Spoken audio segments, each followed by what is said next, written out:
Hello, everyone. I'm Harrison. And I'm Rachel. This week, we're talking about building a registry and some of the tools and resources that we used while looking into different products. So stay tuned and join us on our journey to Meet meet Baby Baby H. H.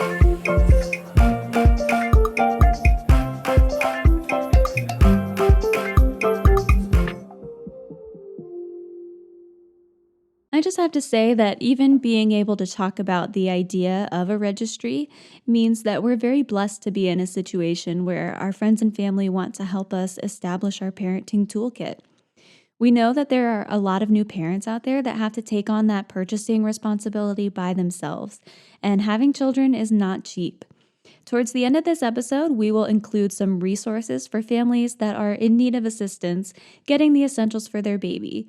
There are a lot of great organizations out there that will support you financially or otherwise. Just know that you're not in this alone. Something that we regularly talked about while we were creating our registry is how are we, the people that have never been parents before, supposed to decide what we need to raise a kid? There are so many products and checklists and opinions that people have out on the internet about what is essential for your baby. And they're products that people claim they saved their life when dealing with a newborn. And it's really overwhelming when you read it all.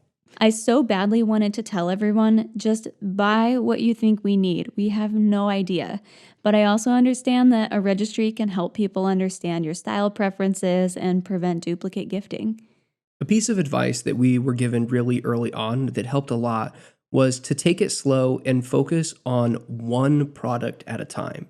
And as we got a little bit further, we decided to deviate from this a little bit. That logic makes a lot of sense, but it becomes very time consuming to read and watch videos about everything and figure out what really is best for you.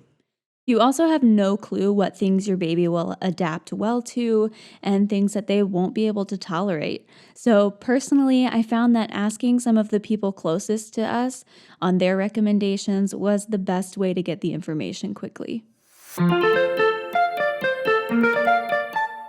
The first decision that you have to make is where to register.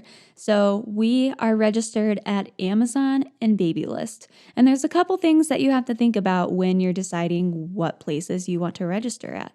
The biggest things to consider is who you're actually inviting to your baby shower, or who's going to look at your registry and potentially get you a gift. You want to make it easy for them because they're helping you. And some people don't like to do online shopping, or there's certain stores they really don't like to shop at. Some places will also run a deal where if you set up the registry and someone buys something off of it, then you'll get a free box of cute little things for your baby. And if you know some of your product preferences, where are those sold? What stores do you regularly shop at? We chose Amazon because we do a lot of shopping on there, and so do our family and friends. But Babylist also allows you to add things from a wide variety of stores, which was the biggest reason for that being our second option. When you start putting items on your registry, you have to think about your personal preferences first. So that includes things like feeding. How are you planning to feed your baby? Are you going to breastfeed? Are you going to be pumping? Are you going to use formula or a combination of all of those things? Depending on the way that you want to feed, you're going to have different products that you need to put on your registry. And you might think it's weird to put a breast pump on a registry if you're going to pump.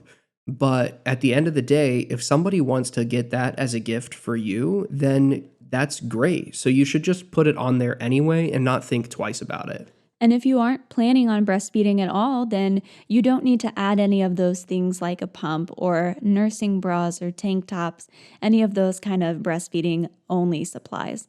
You might want to consider a formula fund or putting formula on that because people may want to help you with that and be able to provide you assistance. We're a big fan of these fund ideas where people can just donate money to you that you could use to buy formula later.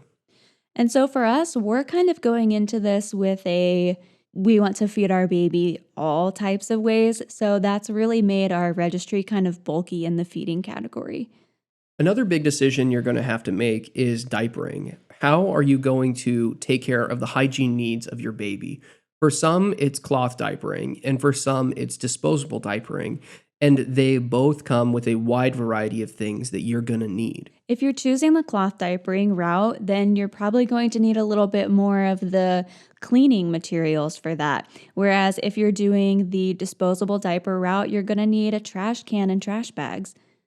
Something to consider when people buy you diapers is that your baby is going to grow and you don't know how big they're going to be when they're born. So it might not be the best to only put newborn diapers on your registry. You might want some that are 0 to 3 or commit to a larger size knowing that your kid is going to grow into them one day.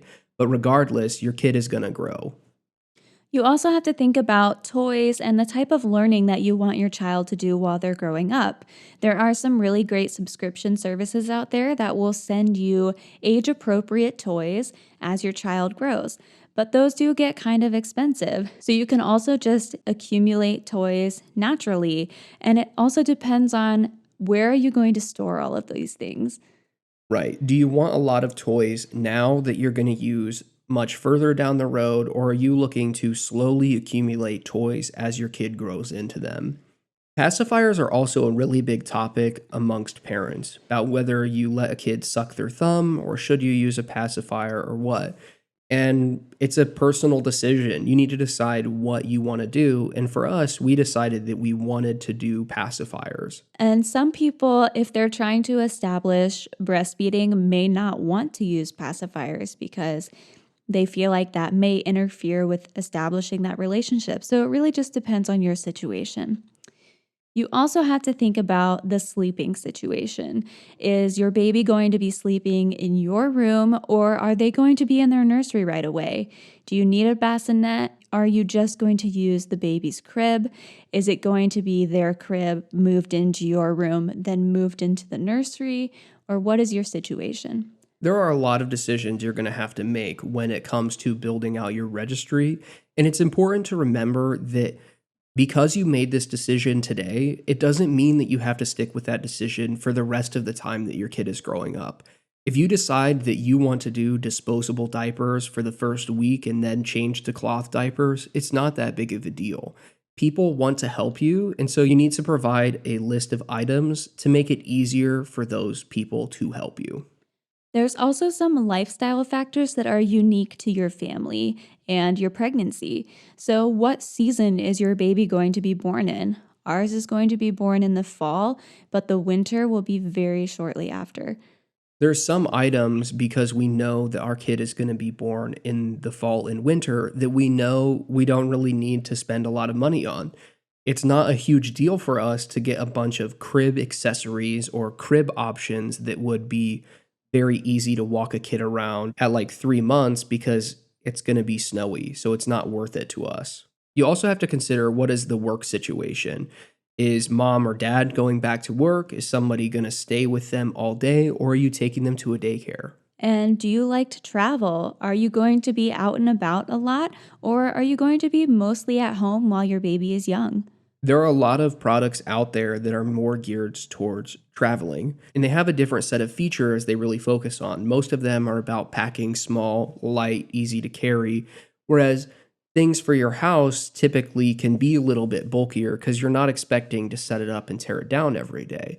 But if you don't want two of every item, you need to figure out which one works best for you most times and which one's more important. And of course, you want to think about the financial side of things. Something that was very important to Harrison and I is if nobody buys us anything, we are still going to buy these things. So we want to make sure that they're within our budget, but also something that we would really use. We didn't want to send a list to our friends and family that is much more expensive than we ever would actually buy because we don't want people to be spending way more money than is realistic just because they're going to get us a gift. We have put these items on the registry for us. And at the end of the day, if we have not received most of these items on the registry, we're probably going to end up purchasing them on our own in our own time. And that's really what we wanted. We know that was a really quick list of questions, but it's really important that you and your partner sit down and really think about your situation and the types of products that you want to bring into your home. So, to get started, most of these registry building apps and websites will have a checklist that will help you kind of think through what do you really need to raise your baby. To kind of preface, you don't need that much. Most of these things are optional. These lists are massive, and at the end of the day, these stores want you to buy products from them. So there are products that are on this registry list that you may or may not need, and you really have to decide if it's for you.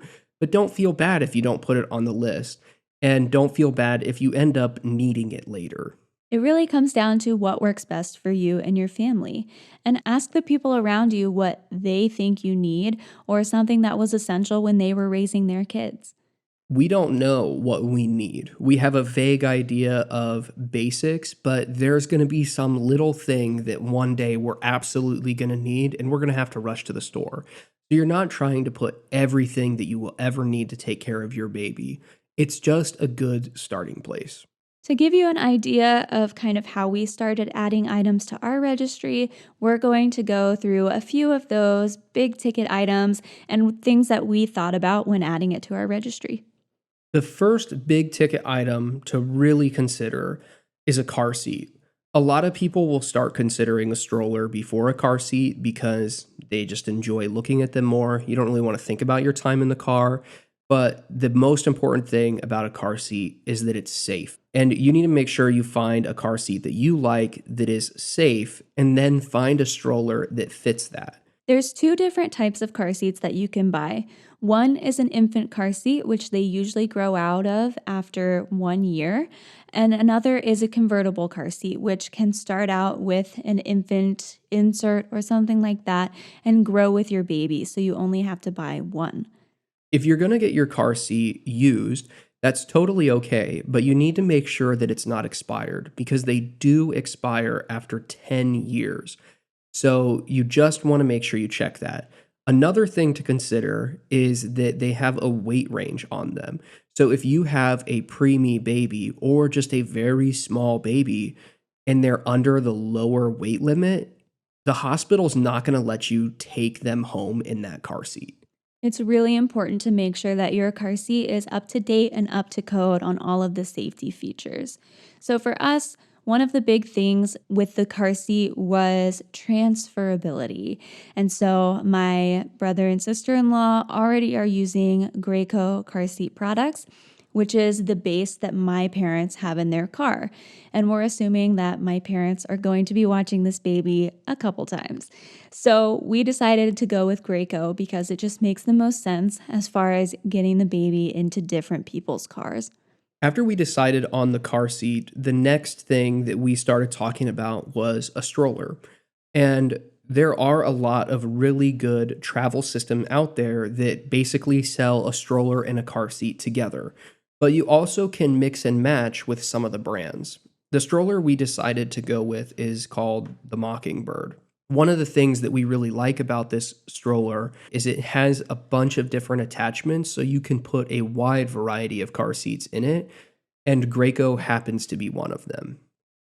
You don't have to get the same brand of everything. It might make it easier for you or maybe a little bit more affordable, but most companies will have some kind of adapter if you're really liking a car seat from one company and a stroller from a different company. You just have to do a little research and find out if they do it. A lot of people, when it comes to strollers, are going to start talking about how many kids they really do want because you could save yourself a little bit of money in the future by buying a double stroller now. The Mockingbird does come as a single or a double stroller. You just buy the seat later. But we ultimately decided to go with the single one, assuming that by the time we have a second kid, we're probably going to have learned a little bit and have different needs and wants out of a stroller, and we'll just have to reassess it then. You also want to think about the kind of terrain that you're around, the storage in the stroller, and if you are traveling a lot. If you live in an apartment and you're carrying your stroller down the stairs every day, then you probably want something that's a little bit lighter. A stroller is definitely something you want to feel in the store. And I am a big time online shopper. I don't really like going in stores if I don't have to, but we went to a Bye Bye Baby and just pushed every stroller that was there. And then we went and did it again at Target. And that was something that really did make a big difference for us because some strollers look really, really nice, but then when you push them, they feel kind of funny. The next big ticket item is bottles. You're going to be feeding your baby a lot, so you need to figure out what bottle options work best for you. Or if you even need them at all. If you're planning on exclusively breastfeeding, then maybe you don't want to buy bottles so that you commit a little bit more to that plan. Bottles come in different sizes, so usually you'll start out with about 4 ounces, and then if you're formula feeding, you will go up to 8 ounce, 9 ounce bottles. And they also come with like different nipple sizes that you change out as your baby grows, things like that. I did not realize that bottles came with such a wide variety of nipple sizes, and it's something that you're going to change out a lot. But something to consider is that your baby may not feed well off of a certain bottle type. So you need to be open to the idea of changing your bottle sometime down the road. I also learned that if you are breastfeeding or exclusively pumping, your baby will not eat more than 4 ounces at a time. And so you may not need those larger size bottles. We learned that as you go along breastfeeding, the milk actually changes based on what your baby needs. So the milk becomes more nutrient rich, so you don't need to increase that feeding time. But to simulate that with formula, you need to do more formula. So you would need larger bottles. But if you're breastfeeding, you can stick with a 4 ounce bottle the entire time. So we put a bottle box on our registry. It's on Baby List exclusive to them. And it comes with 5 different types of 4 ounce bottles that we can try out when our baby is here with us. I think that these are really interesting because you can try out all of these bottles with your baby and figure out which one works best and then order more of them. And the way shipping is now, it's not going to take a very long time for us to get these bottles. So it's something that we can be okay with the 5 bottles in this box plus a couple of extras. And the bottles in this box are definitely some of the nicer, more premium bottles. So we don't plan on using them all the time everywhere we go. But bottles to have at the house and things like that, that's what we're really thinking is going to come out of this bottle box. The last thing we're going to talk about is a bassinet. And some of the things that we were considering is how long are we planning on using it and our specific situation. There's so many different features that these bassinets are getting really advanced with, like soothing tools and things like that. But at the end of the day, I don't know if you really need all of that. The longest you should use your bassinet is until your baby can roll over. After they can roll over on their own, you need to move them to a crib. So if your baby hits the milestones at the regular time periods, you're at most going to use this bassinet for 6 months. So for us, we didn't want to spend a huge amount of money on an item that was only going to be used for 6 months. And the nursery is so close to our room that we're probably going to be a little bit more comfortable moving them to a crib before that time actually comes. And since we are moving to a different place within the first 2 months of our baby being born, we decided that we wanted something that could travel with us and something that we could use in the future. It wasn't just a one time use. So we decided that we're going to use a pack and play for our bassinet because we can take it with us and we can continue to use it once our baby no longer needs it as a bassinet. When you're looking at sleeping options for your baby, if you do a lot of Google searches and look through YouTube and whatever, you'll see these really, really expensive sleep solutions for a baby. And they probably all work really, really well. And we haven't tried them and can't say otherwise. What I think is sad about a lot of the reviews people give to them is they make it seem like you will not survive unless you've spent $1,500 on a bassinet or $400 on a little bouncer swing. And they probably are great and are very helpful for those people, but you definitely can make it without purchasing those things. So don't feel like you're a lesser parent or that you're going to have all the trouble in the world. just because you can't afford to get this thing or you don't want to put the money there. If you are in a situation where things may not be gifted to you or you aren't able to afford everything that your baby needs, here's some resources that you can look into. Cap for Kids is a website that provides a list of centers that will help with education, clothing for both the mom and baby, diapers, wipes, baby furniture, and toys. They also will provide support groups, after school programs, childcare, and many more things. There's also a WIC program, which is Women, Infants, and Children program. It's federal assistance that provides food, clothing, and financial assistance for qualifying families. AmericanPregnancy.org also will provide a list of many of these resources on their website to help you find somewhere local. And something that I really recommend is finding a local church. If it's a good church, they will not judge you. They should not be judging you. They should only be helping hands and providing, assisting, helping you get back up on your feet and showing you nothing but love. There are so many places that are trying to help families that need a little bit of extra assistance raising their kid. And the best resources are going to be places that are more local because they can better target you. The hardest part is going to be actually going to some of these places and accepting the help. But I promise you, there are a lot of other people out there who want to help you out in whatever way they can. We are happy to announce that our website is live and text versions of our episodes can be viewed at 1022productions.com. In each episode's description, you can find a link to the episode's transcript, which also includes links to all the products mentioned in every episode. We are really enjoying sharing our journey with you. If you have any feedback or want to chat with us, feel free to send us a message through our website or on Instagram at 1022productions. Next time, we're going to talk about weeks 20 to 24 of pregnancy. Thanks for joining us. See you next time.